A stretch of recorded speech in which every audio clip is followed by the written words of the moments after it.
Assalamualaikum warahmatullahi wabarakatuh. Pemirsa Metro TV dimanapun Anda berada, kita panjatkan Alhamdulillah kehadirat Allah Subhanahu Wa Taala. Pada hari ini kita dapat berkumpul lagi dalam Tafsir Al-Misbah bersama saya Irgi, di mana episode kali ini kita akan membahas surat Toha, kelanjutan dari episode sebelumnya. Dan tidak terasa kita sudah sampai di bulan yang kita tunggu-tunggu, yaitu bulan Ramadan, di mana kita akan menjalankan ibadah puasa. Dan kita berdoa kepada Allah Subhanahu Wa Taala, semoga ibadah puasa kita di bulan suci Ramadan ini dapat diberikan kelancaran. Dan tentu saja nanti pembahasan surat Toha akan kita lanjutkan, yaitu surat Toha ayat 25 sampai 44, di mana akan diberikan penjelasan oleh Bapak Quraisy Shihab.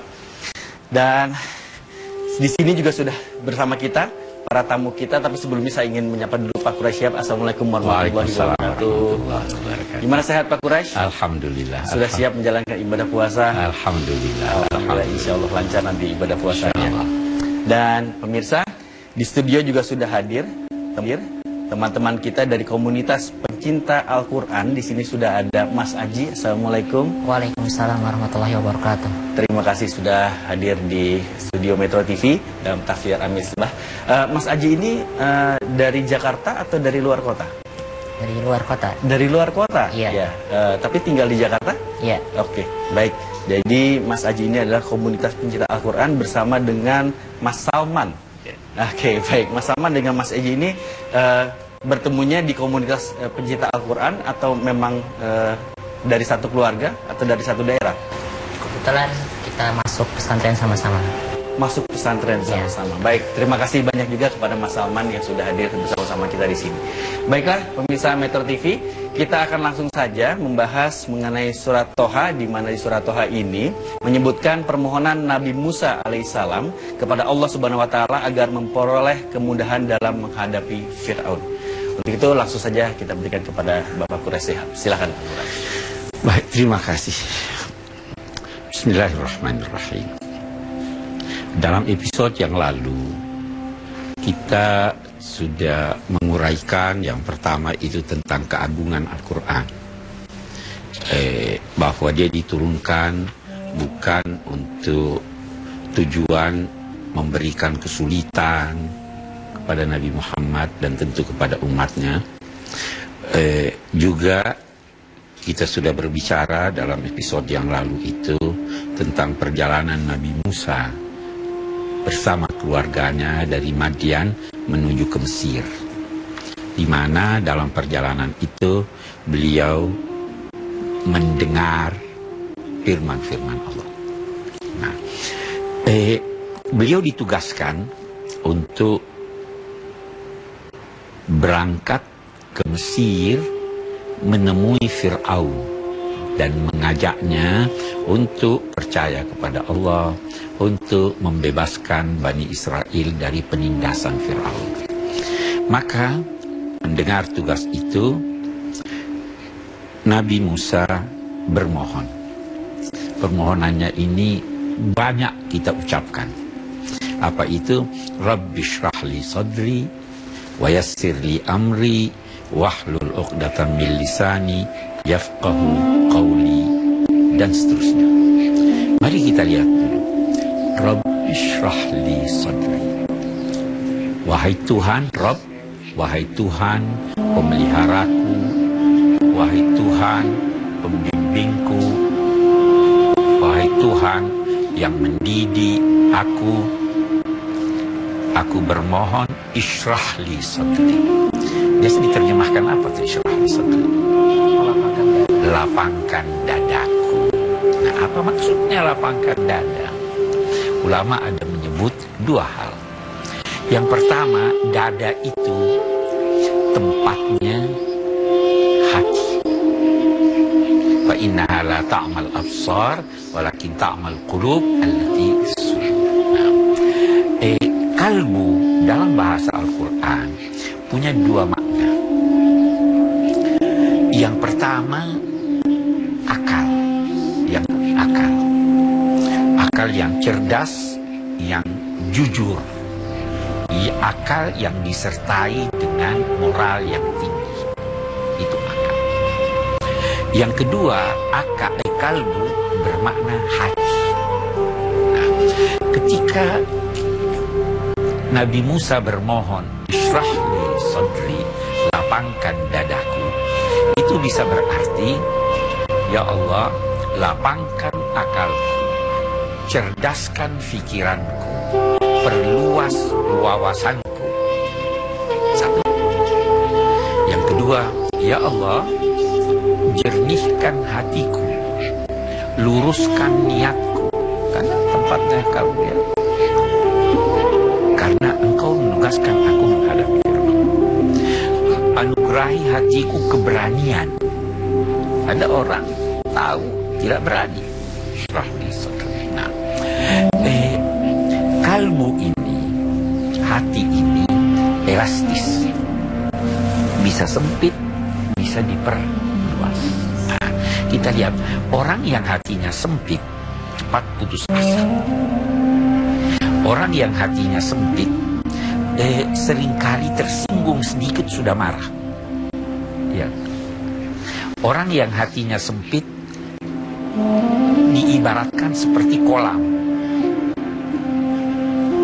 Lempar batu bunyi batunya terpercik air. Tapi orang yang hatinya lapang, luas, diibaratkan seperti samudra. Batu masuk dia tidak bergeming. Nah, ini yang dimohon oleh Nabi Musa. Ya Allah, ishrahli sadri.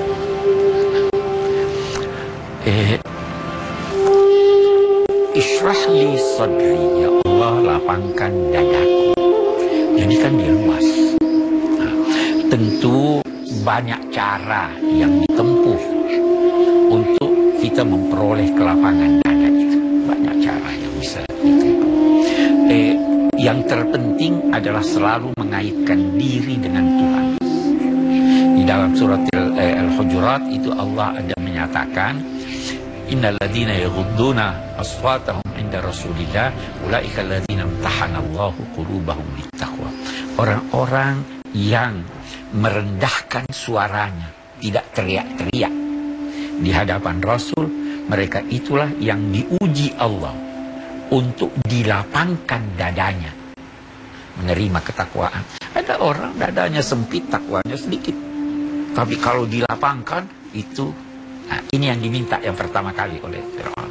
Baru dikatakan, "Wayassirli amri," permudah untukku urusanku.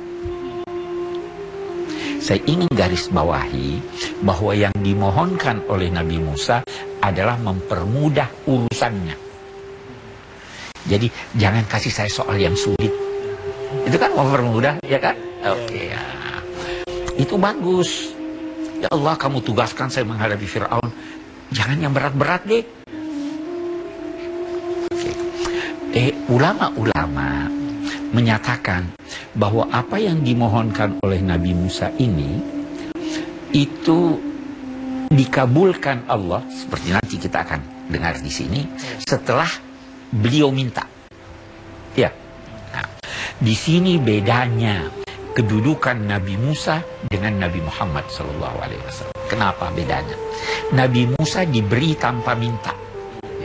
Alam nashrah laka sadrak. Bukankah kami telah memperluas dadamu? Nah, yang diberi tanpa meminta itu jelas lebih dicintai daripada yang minta baru diberi. Baik, Pak Quraisy, kita lanjutkan lagi pembahasan kita untuk ayat selanjutnya. Dan pemirsa, jangan kemana-mana, tetap bersama kami di Tafsir Al-Misbah. Lepaskanlah ikatan-ikatan yang membelenggu lidahmu, agar supaya mereka memahami. Bukan cuma Fir'aun, yafqahu jama', ya kan? Nah, apa maksudnya ini?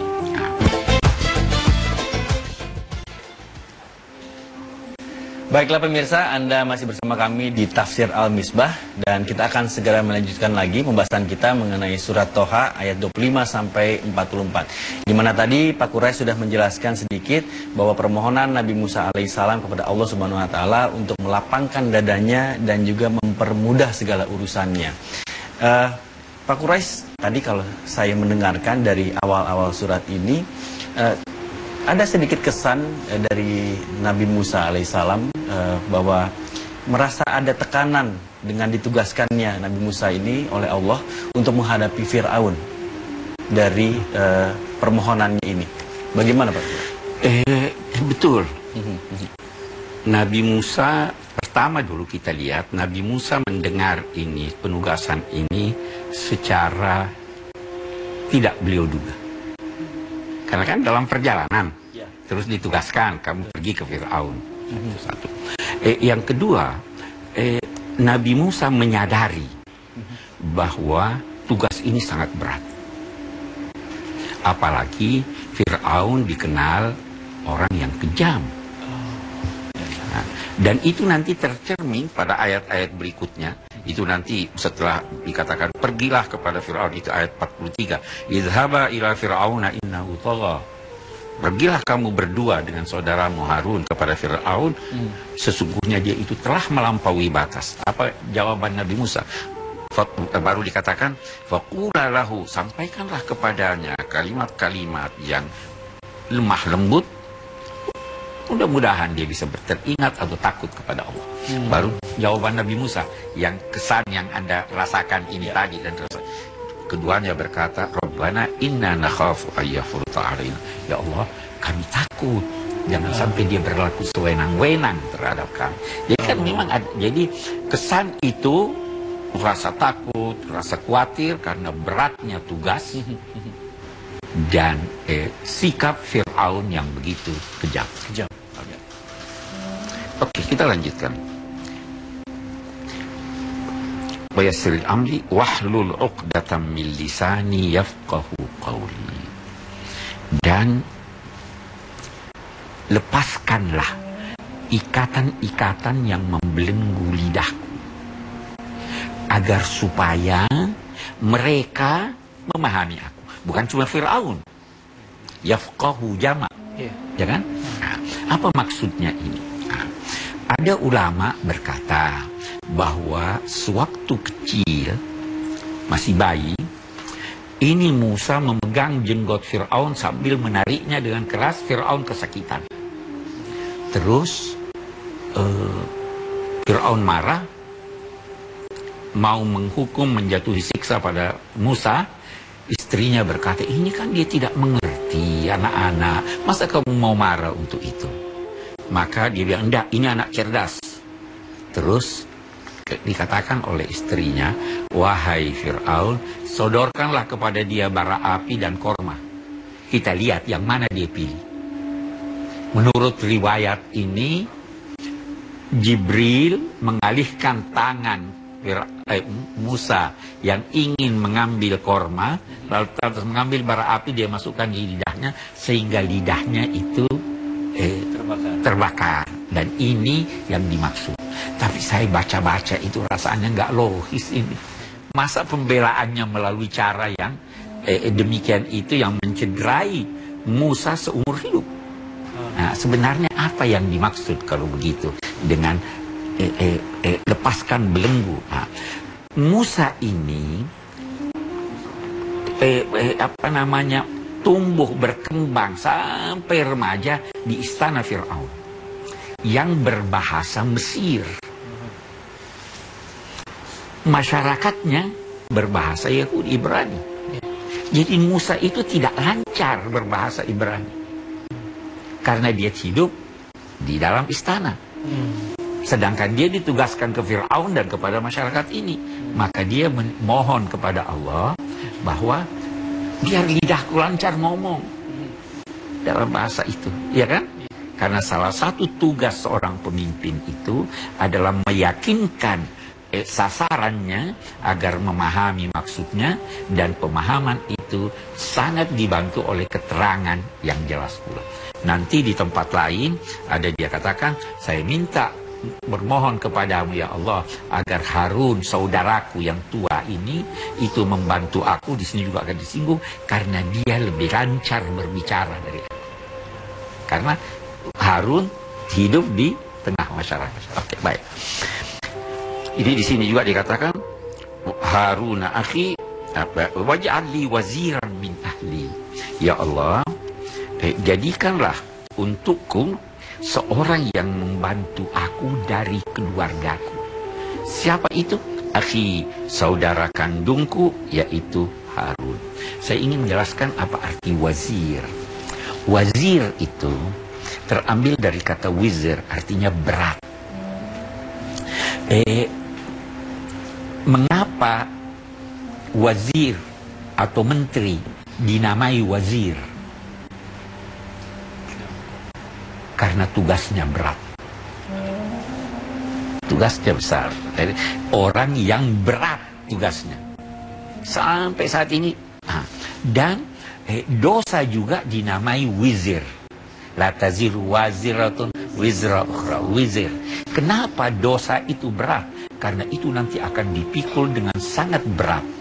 Di sisi lain, wazir, menteri, kalau keliru, apalagi dengan sengaja keliru, itu berdosa. Sehingga lahirlah kata wazir dalam arti menteri, pembantu, tetapi yang memiliki tugas berat. Asyrikhu fi amri, biar dia Harun ini bersekutu denganku, bersama-sama aku melaksanakan tugas yang engkau berikan kepada aku. Ya kan, bantu supaya dia menjadi pembantu. Mengapa demikian? Ya Allah, saya bermohon agar keluargaku ini mendukung aku, yakni Harun, supaya pada akhirnya kami mensucikanmu dengan banyak. Kami sering mensucikan Tuhan. Tasbih itu tidak hanya terbatas pada ucapan subhanallah, tetapi sikap, batin, dan tingkah laku. Ketika Anda terkena sesuatu yang tidak menyenangkan Anda, boleh jadi Anda berteriak-teriak, boleh jadi Anda menggerutu, boleh jadi Anda memarahi orang. Itu namanya Anda tidak menerima ini. Anda tidak mensucikan Tuhan. Kita dituntut untuk mensucikan Tuhan dalam arti menjauhkan dari Allah segala keburukan. Tidak ada yang buruk kalau bersumber dari Allah. Kami mau dengan adanya Nabi Harun ini bersama aku, maka kami akan lebih banyak lagi bertasbih kepadamu. Dan kami akan lebih banyak mengingat engkau. Dan sesungguhnya engkau, wahai Allah, terhadap kami sejak dahulu telah melihat kami. Apa namanya sejak dahulu? Sejak kami berupa benih dalam perut ibu. Jadi kamu sudah lihat kami, kamu sudah mengatur kami, kamu sudah membimbing kami. Dan bukan hanya aku, tetapi kami, saya bersama Harun, bersama keluarga, bahkan alam raya seluruhnya, engkau telah lihat sebelum wujudnya di pentas bumi ini. Baik Pak Quraisy. Kita lanjutkan lagi pembahasan kita mengenai surat Toha ayat 25 sampai 44 ini, dan nanti pemirsa akan ada pertanyaan dari masyarakat yang akan dijawab oleh Pak Quraisy. Jangan kemana-mana, tetap di Tafsir Al-Misbah. Kita lihat yang diminta oleh Nabi Musa itu tidak sampai pada derajat kenabian, namun Allah mengabulkan doanya lebih daripada apa yang dia minta. Kan dijadikan nabi. Baik, pemirsa Metro TV, terima kasih Anda masih bersama kami di Tafsir Al-Misbah. Masih bersama dengan saya Irgi dan juga Pak Quraisy Shihab. Tadi Pak Quraisy menjelaskan bahwa ada persekutuan antara Nabi Musa alaihissalam dengan Nabi Harun untuk bertemu dengan Fir'aun, karena utusan dari Allah Subhanahu wa taala.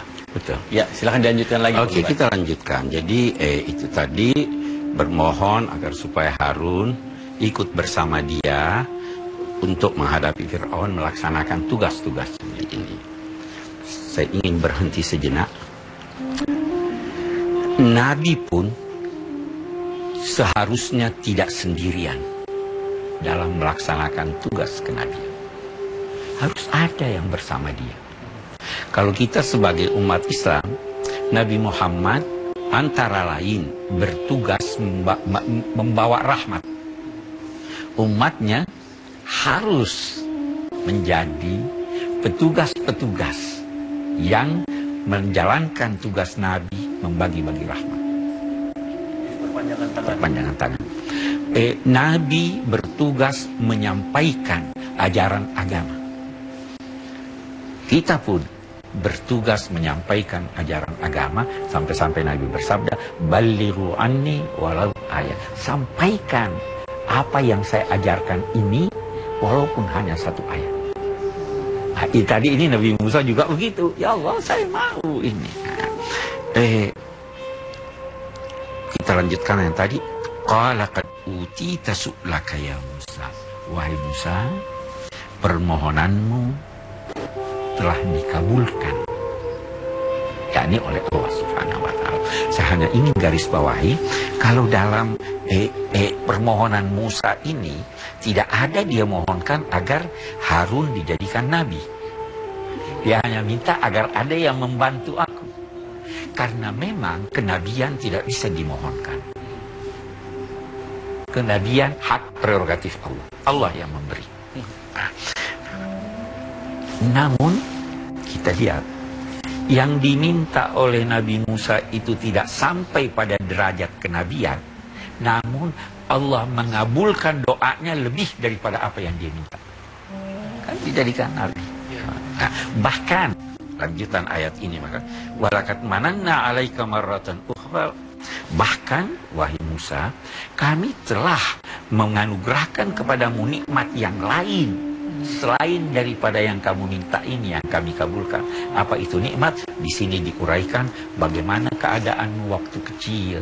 Kami wahyukan kepada ibumu agar meletakkanmu di dalam peti, kemudian melemparkan kamu dan peti itu sehingga terbawa arus ke pantai di mana ada istana Fir'aun, lalu kamu diambil. Dan ini anugerah Allah Subhanahu wa Ta'ala yang kamu tidak minta. Ya tak? Yang kamu minta dikabulkan lebih daripada apa yang kamu harapkan. Yang kamu tidak minta pun dikabulkan oleh Allah Subhanahu wa Ta'ala. Ini untuk menggambarkan betapa Allah itu maha baik.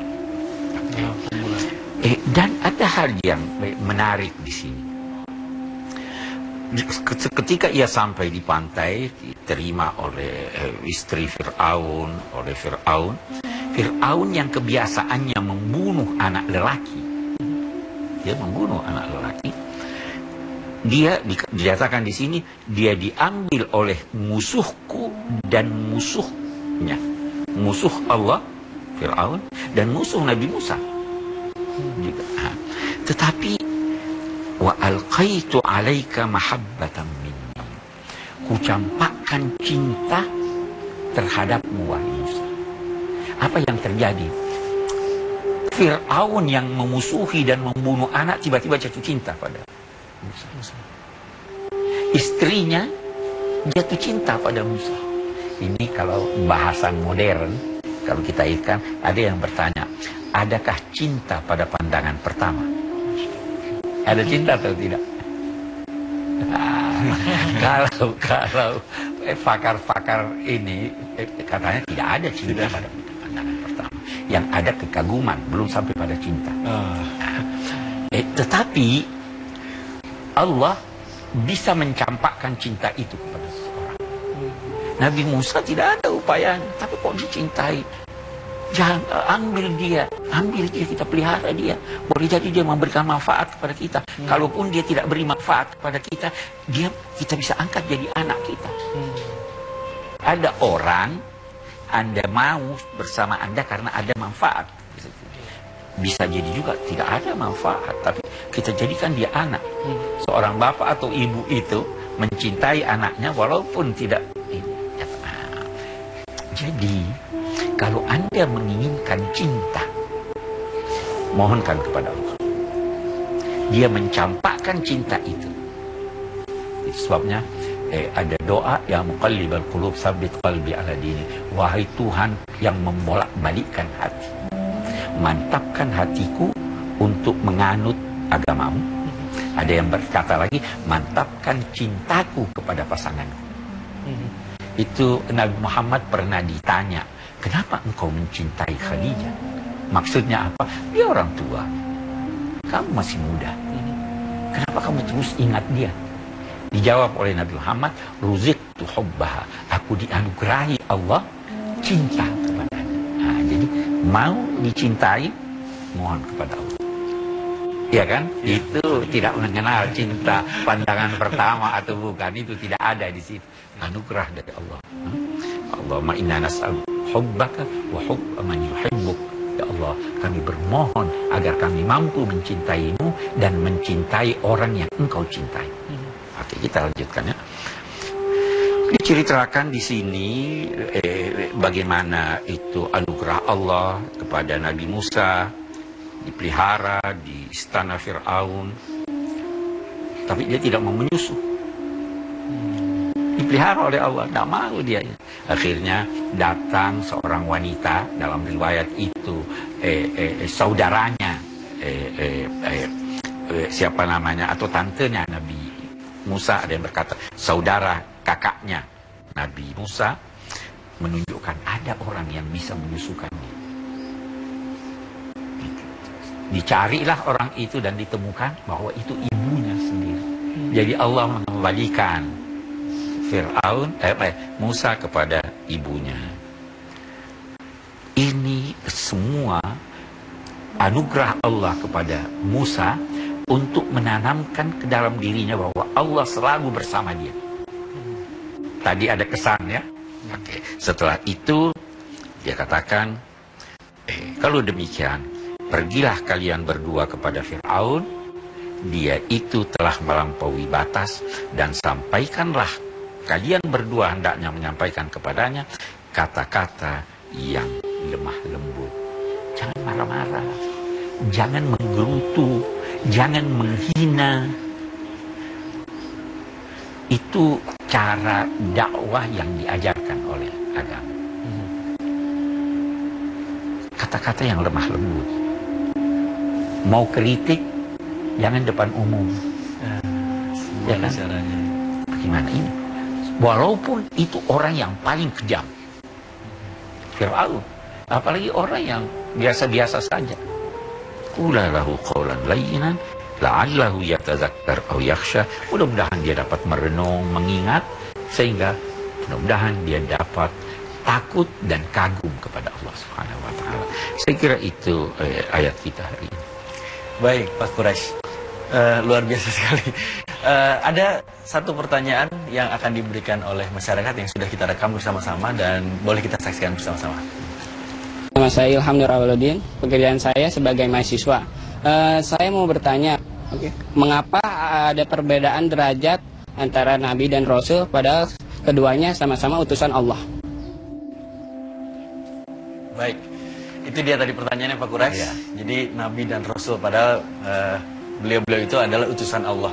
Jadi mohon dijawab oleh Pak Quraisy, tapi setelah yang berikut ini jangan kemana-mana, tetap bersama kami di Tafsir Al-Misbah. Nah, saya ingin bertanya, nah bagaimana supaya doa kita itu seperti Nabi Musa? Gitu. Artinya sekali berdoa langsung diijabah gitu.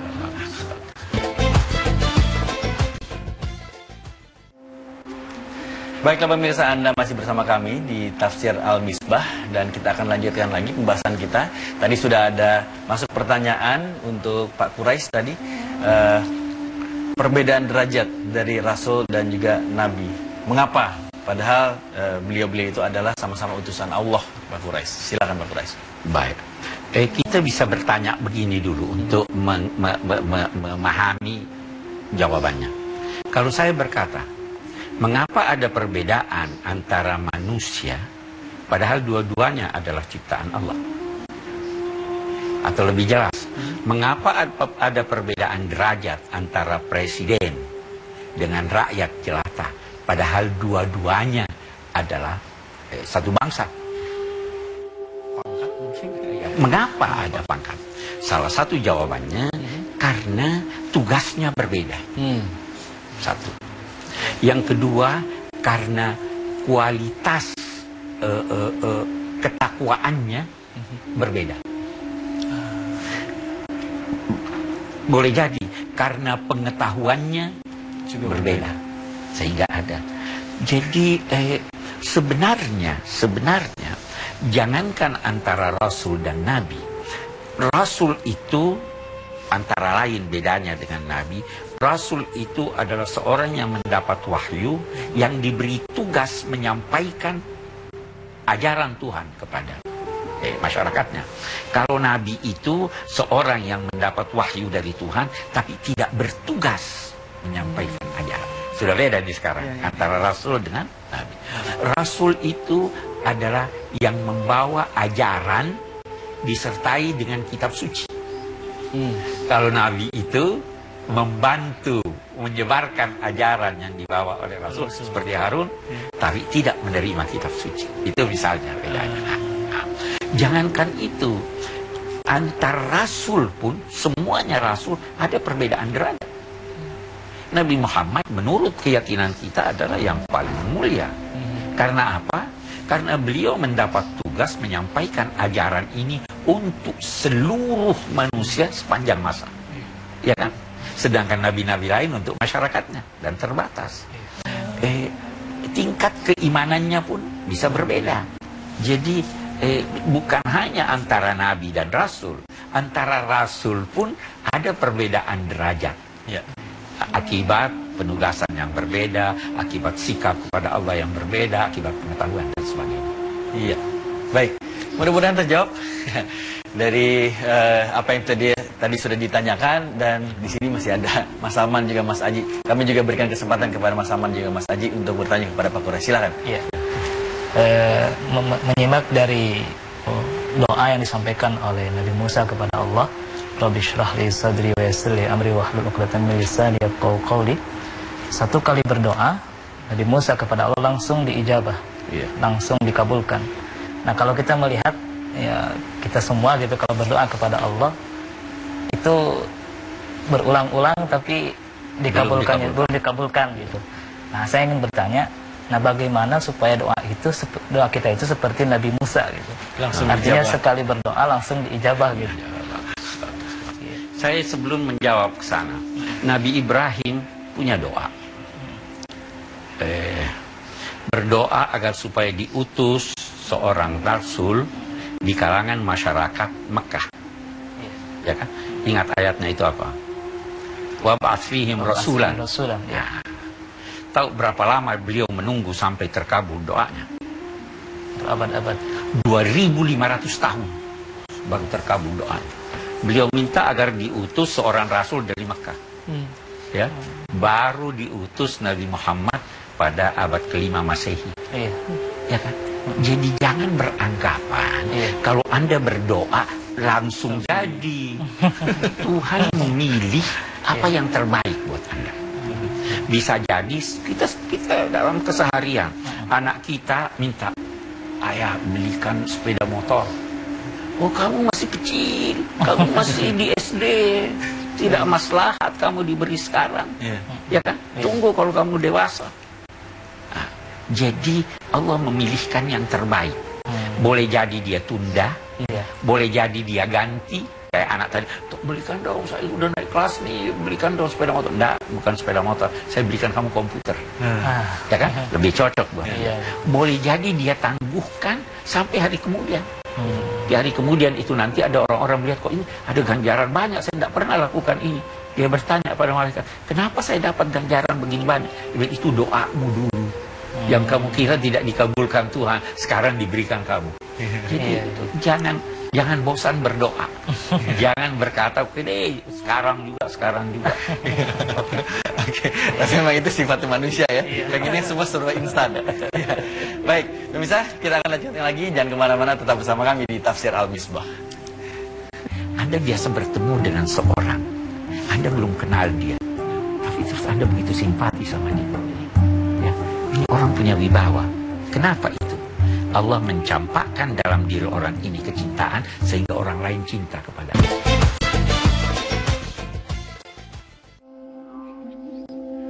Baiklah pemirsa Metro TV, kita masih di Tafsir Al-Misbah dan kita akan lanjutkan lagi pembahasan kita. Tadi sudah ada pertanyaan dari Mas Salman dan sekarang kasih kesempatan untuk Mas Aji. Silakan Mas Aji.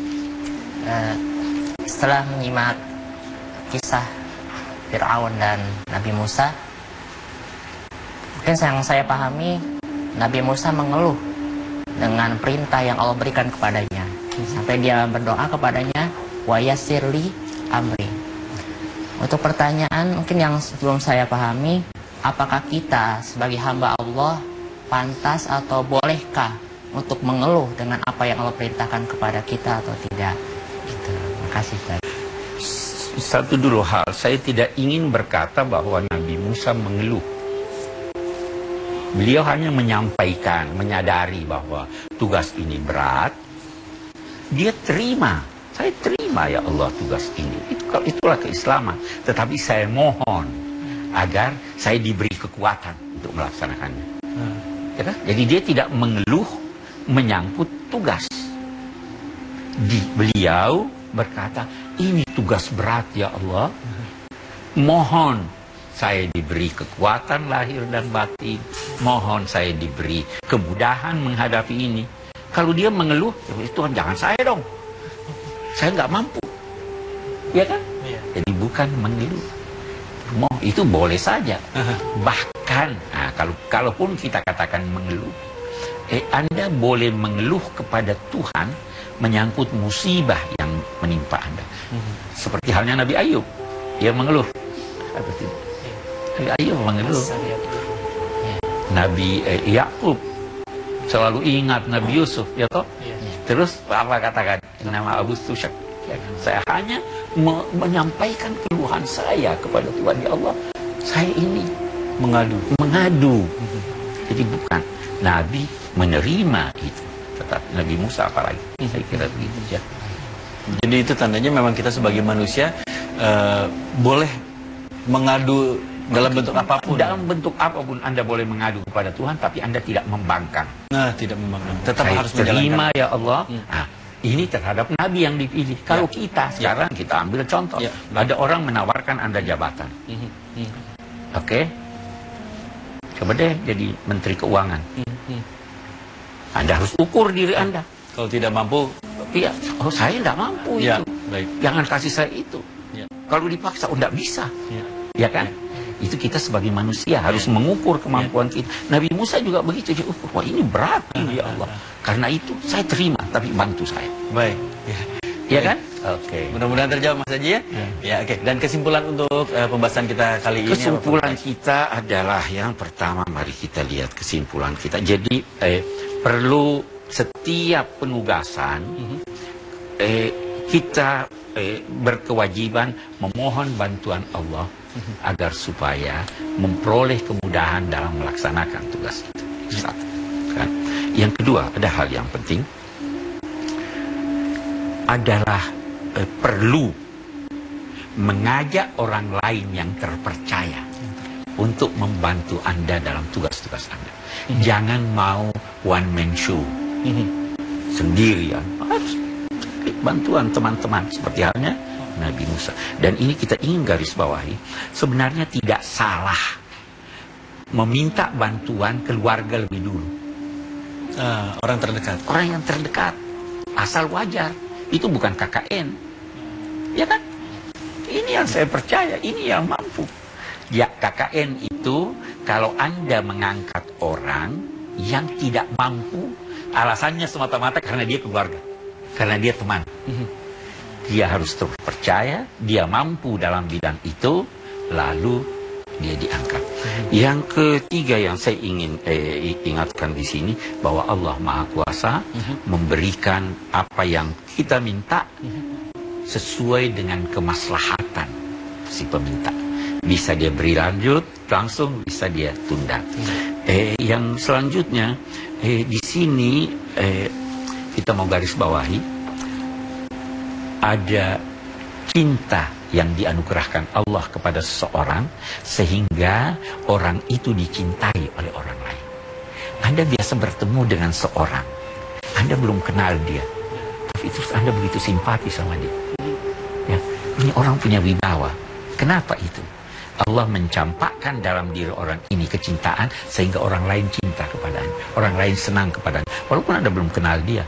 Itu di dalam hadis ada dikatakan bahwa kalau Allah menyukai seseorang, dia akan menyampaikan kepada Jibril, saya suka si A.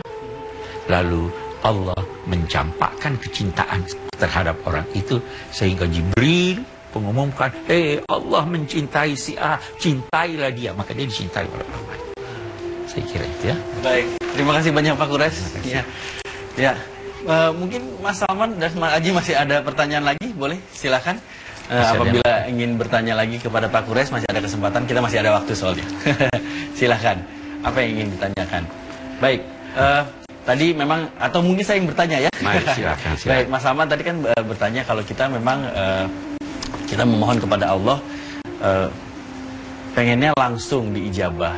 Nah, tapi kalau kita bicara sholat istiqoroh Pak Kures, kita itu juga sama-sama memohon. Namun kadang kita sebagai manusia suka masih bingung untuk menentukan apakah ini satu petunjuk dari Allah bahwa doa kita diijabah atau tidak. Bagaimana Pak Kures? Yang pertama mungkin kita perlu mengoreksi apakah cara kita bermohon, cara kita istikharah sudah benar atau tidak. Satu hal yang kita harus bawahi dalam konteks doa, itu ada hadis mengatakan ada seorang yang sudah lusuh, pakaiannya sudah sedemikian kotor karena perjalanan, mukanya sudah ini, mengangkat tangan kepada Tuhan, wahai Tuhan, saya mohon ini. Tapi bagaimana Allah akan mengabulkan doanya? Sedang pakaiannya haram, makanannya haram, ya kan? Anna yustajabu lahu. Jadi ada syarat dalam bermohon. Nah, itu sebabnya juga dalam konteks ini ada ayat yang menyatakan kalau hamba-hambaku bertanya kepadamu tentang aku ini dekat. Akan kuperkenankan doa yang berdoa kalau dia berdoa. Jadi ada orang berdoa tapi dinilai Tuhan ini orang bukan tidak berdoa karena tidak memenuhi syarat-syarat yang ditetapkan. Ada orang istikharah sudah minta ya Allah ini, tapi coba perhatikan dulu bagaimana situasi dia, bagaimana keadaan dia, bagaimana pakaian dia, bagaimana perlakuan dia, apakah sudah sesuai dengan ini. Anda sekarang mau minta pada saya, baik bantu saya, kalau tidak saya tidak kasih kamu. Saya kasih atau tidak? Anda melanggar. Jadi saya kira itu yang kita harus koreksi juga ya. Jangan setiap berdoa menganggap oh ini saya sudah berdoa benar nih. Ya. Ada syarat-syaratnya, ada adabnya. Ya kan? Nah itu. Baik. Jadi harus kembali lagi kepada kita introspeksi. Iya, baik. Terima kasih banyak Pak Kures dan terima kasih banyak juga untuk Mas Salman dan juga Mas Aji yang sudah bergabung bersama kita di sini. Dan seperti yang tadi sudah dikatakan oleh Pak Kures, pemirsa, bahwa kita harus yakin bahwa Allah ini adalah Maha Pemurah dan kita sebagai manusia boleh meminta pada Allah, tapi kita sendiri harus introspeksi, harus menilai lagi apakah cara kita memohon kepada Allah Subhanahu wa taala sudah benar atau belum. Dan mudah-mudahan di bulan Ramadan ini permintaan kita dapat langsung diijabah oleh Allah Subhanahu wa taala. Dan untuk episode kali ini kami harus tutup dulu karena waktunya sudah habis. Kita akan lanjutkan lagi di Tafsir Al-Misbah berikutnya. Saya Irgi, terima kasih banyak kepada Anda yang sudah bergabung sama kami di sini. Wassalamualaikum warahmatullahi wabarakatuh. Waalaikumsalam.